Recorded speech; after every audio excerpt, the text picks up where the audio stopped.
What is up, Rad Potential YouTube? Welcome to a video that I've been wanting to make for a very long time, which is having a RX8 hot start competition to prove that RX8s can deceive you with their compression numbers, because sometimes when you have a whole bunch of good parts strapped to a really crappy engine, they'll run better than a good engine with a bunch of really crappy parts strapped to it. So here before me, I have three of the most beautiful average RX8s to share with you. This one right here is my 2004 Nordic Green RX8 track missile car, the Track Rad, the RX8, as it's been affectionately called on the channel before. This car has quite a story, but I'll give you the short version. I bought the car for really cheap, took it to the track, didn't run very well. Engine was low compression on one rotor, took that out. Got an engine from a guy who blew up his clutch. It exploded the bell housing, broke the rear iron. I said that's good enough for me. Compression tested it, 95 PSI, stuck it in this car. That engine was an OEM Mazda engine, probably had 60,000 miles on it-ish. At least that's what he told me, so we really don't know. But what we do know is OEM Mazda engine. The last time I compression tested this one, about 6 months ago, and honestly, haven't really driven it since. This engine made 90 to 95 PSI compression on all faces. As far as upgrades to this car literally has Revision C OEM coils, a custom cold air intake that I built, a Miata Racing Beat exhaust that I've kind of modified to fit an RX8, so it's single exit. The catalytic converter's been hammered out of it, and that is basically it. The rest of my mods, making this my primary track car a year or so ago, was all suspension, tires, brakes, weight reduction. This car's 2,700 pounds without me in it, and let me tell you, it flat gets it on the track for only making, after the yellow RX8 only made 86, I'm honestly betting this thing probably makes 120 wheel horsepower on a good day, downhill with a tailwind. So, these things have been sitting here heat soaking for the last 30 minutes. Let's try to fire this thing up. I say try, it should start. We'll fire this thing up. This is our really good compression, but not very good parts strapped to it. Still a stock style coil. They've got some miles on them. This thing's just fresh off of getting abused at the track. It hasn't had a lot of maintenance done in the past year.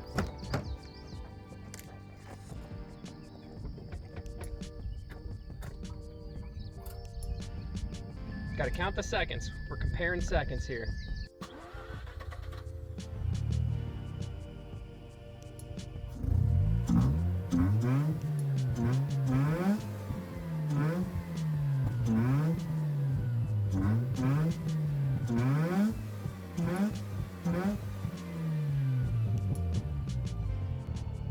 We'll see if we can just blow up another clutch on the back of this engine. The guy that I got this engine from was revving his car in a parking lot and the clutch exploded. Just a cheap eBay clutch, blew up, shredded the bell housing. It was gnarly. Sounds like a decent hot start though for the old 95 PSI compression RX8. So I'll just, to prove to you that this thing is warm, heat soaked, you can see the gauge there, which is just a dummy gauge. We'll just turn it off. No revs, we're confident. My RX8 start right back up. Ooh. Not the best. So one of the things that I've noticed with this car is that it tends to sometimes, it's hit or miss, but I think it's more of an ignition side thing. Probably could use a fresh set of plugs and coils.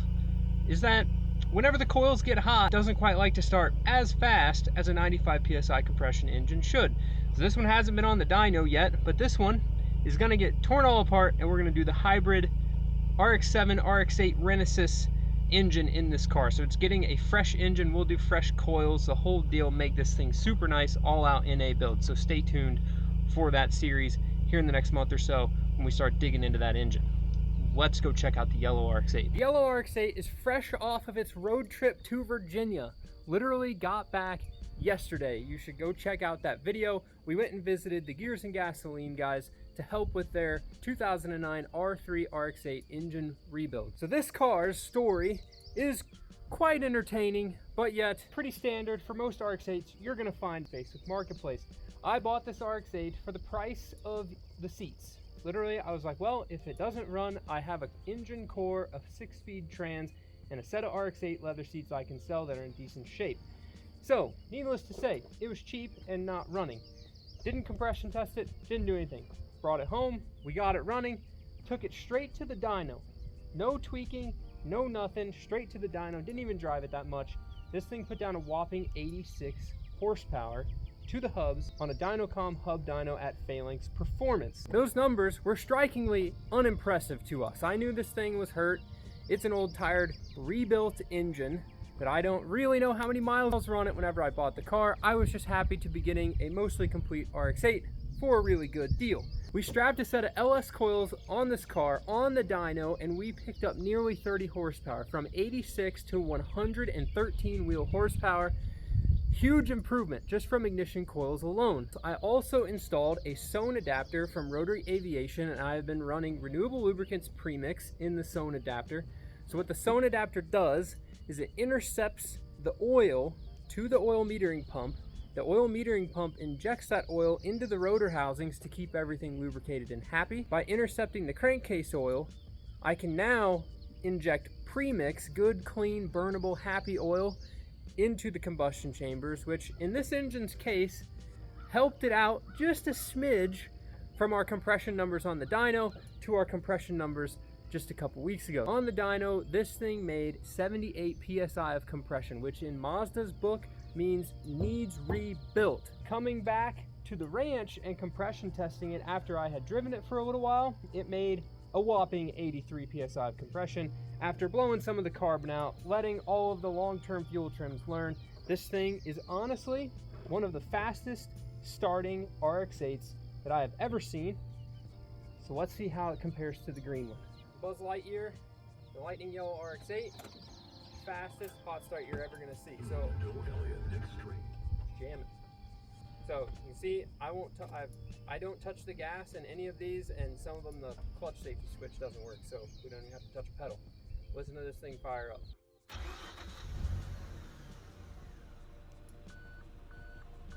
And this is the craziest part, guys. I can just turn this right back off, go right back for a start, and it's literally just as fast. Now,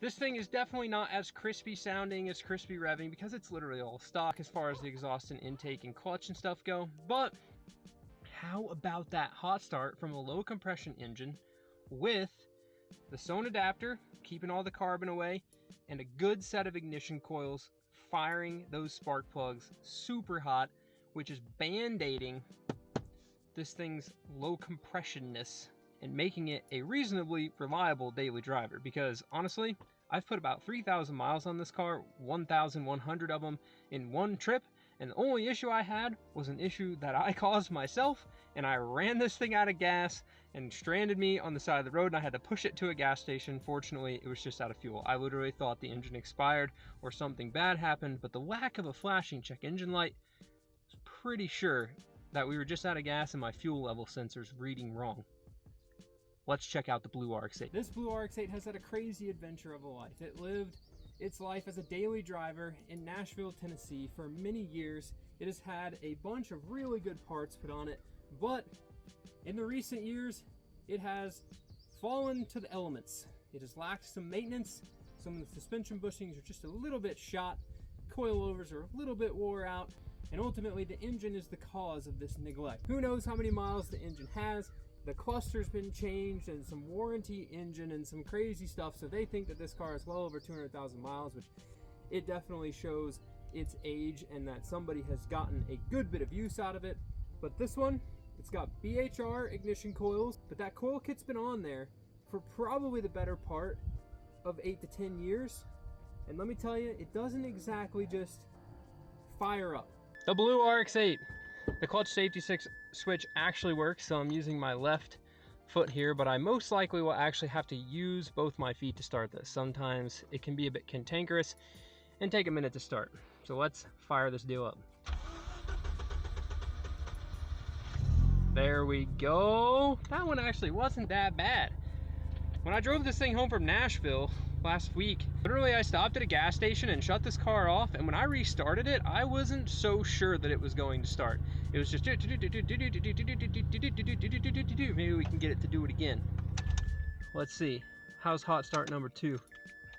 Oh, clutch safety switch. Dang, honestly, not that bad. I wonder what got into it that day. Maybe just fresh off sitting in the yard for a little while.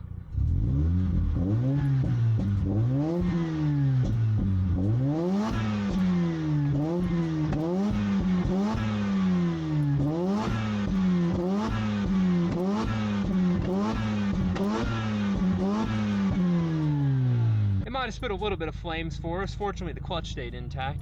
So one thing that's always been interesting to me, and some cars prefer it and some cars don't, is the old rev your engine and shut it off and does it start faster?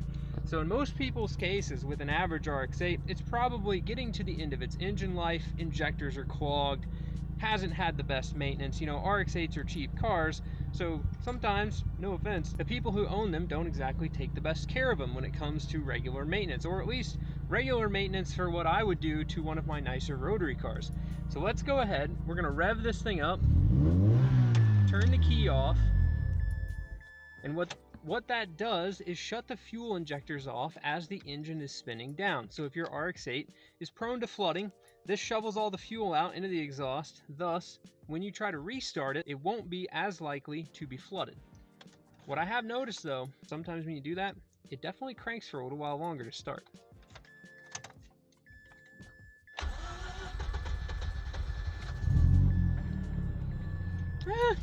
About the same. So this one I don't actually have compression numbers for, so we're going to take this thing in the shop right now, pop the left front wheel off, put the old rotary compression tester on this thing, and see what kind of numbers we get.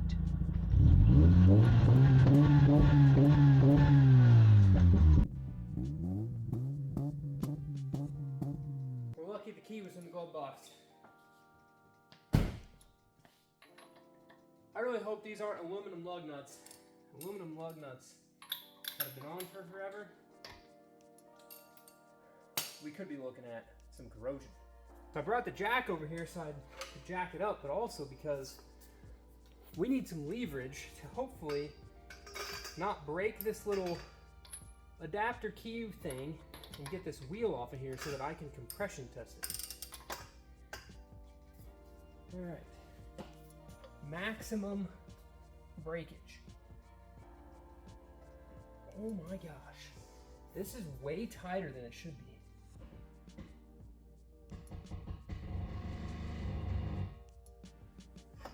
I have the park brake on. Guess we'll put it on tighter.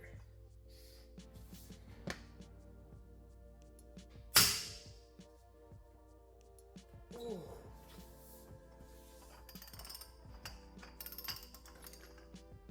Woo, woo. Charles, I'm gonna put some anti-seize on these for you. Just this one wheel though, so you're gonna have to fight the other 3 the next time you take them off.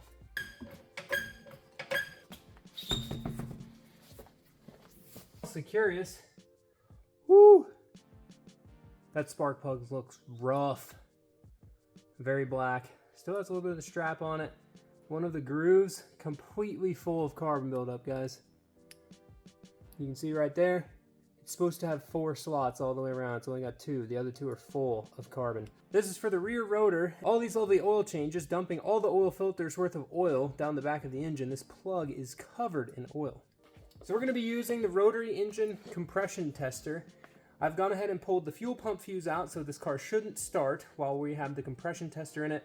I'm going to go ahead and just pop the spark plug wires off the rest of the plugs just to ensure that it won't start as well. We also don't want fuel getting pumped in there while we're compression testing the engine. All of these little things that I'm telling you are variables such that when you compression test your RX8 and you go, well, why does his make more compression than mine? Because each one of those things I mentioned plays a role in the compression that your compression tester will read.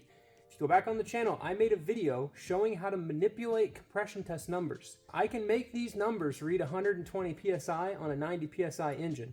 I can make these numbers read 70 PSI on a 100 PSI engine. It's all in how you perform the test is how you get the number you get. We all might try to do it the same way, but there's still always something different between each of our situations. So go ahead and thread the compression tester in here. The sensor Compression test number 1, rear rotor.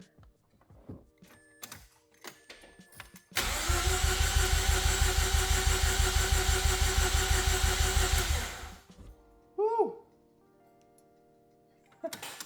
All right. Honestly, I'm not very surprised by these numbers. It's kind of to be expected. So here's what we've got. Corrected for altitude and RPM, 66, 70, and 65. So for the bar, people, that is 4.7, 4.9, and 4.4 bar. So Mazda's spec is like anything above 6 is tolerable. Anything below 6 should be rebuilt. So this thing definitely should be rebuilt. Let's check the front rotor just for peace of mind. I doubt it's going to be that much better, but honestly, it could be like 90, and that's why this thing runs decent. Front rotor test.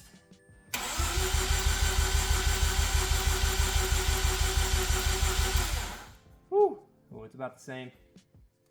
82, 89, 66, so still not ideal. We got one face that's acceptable. 5.7, 6.1, 5 point. To be expected. I'm surprised we have one that's even high enough to say it's acceptable by Mazda, but sometimes you do get weird anomalies in this thing. Let's go ahead and just run this one again, see if it changes.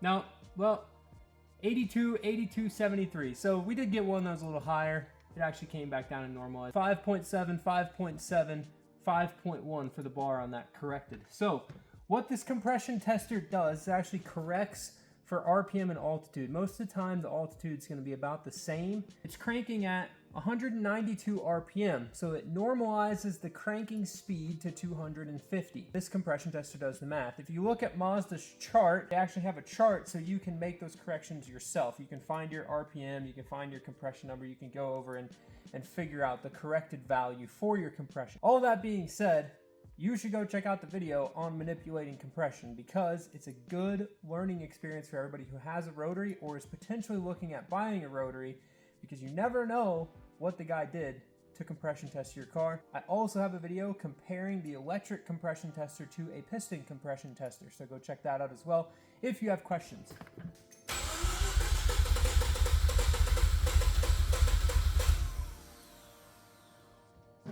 This is more typical of this car.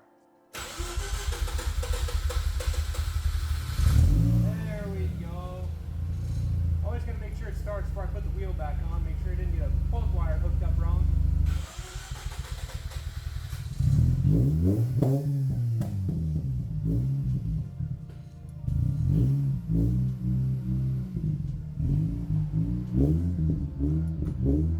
Now that we've compression tested and hot started all of the RX8s here at the Rad Ranch, which one won? Honestly, the one that didn't have the best compression won the hot start contest. The green car makes 90 PSI, takes about an average amount to hot start. The yellow car makes 80 PSI, it starts the fastest.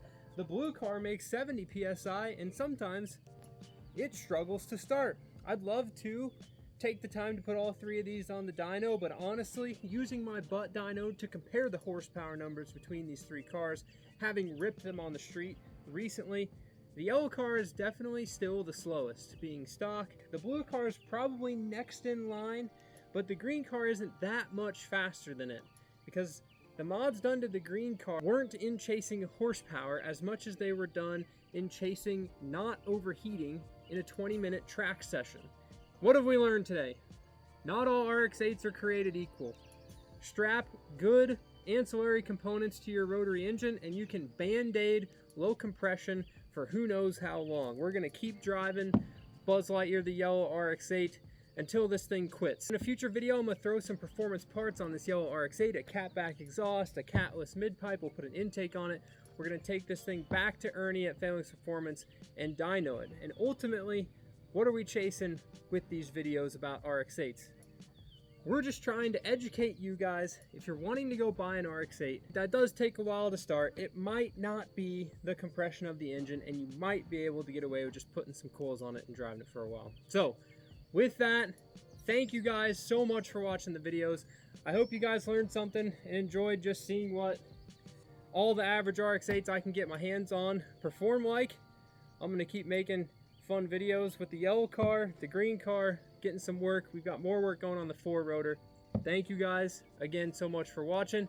We'll see you in the next one. Keep it rad. Man. I told myself when I put this shirt on this morning I wasn't going to do anything today that would get it dirty. Yet here I am. My brand new shirt now matching my lovely yellow car perfectly. All dirty. Love it. What do you think, laddie? You tired? You want to go home? Oh, you just got more dirt on my shirt. You want to go home? We got more work to do. It's been a long couple days, hasn't it? Too bad you didn't come to Virginia with me. Peace, guys. Look out. Look out.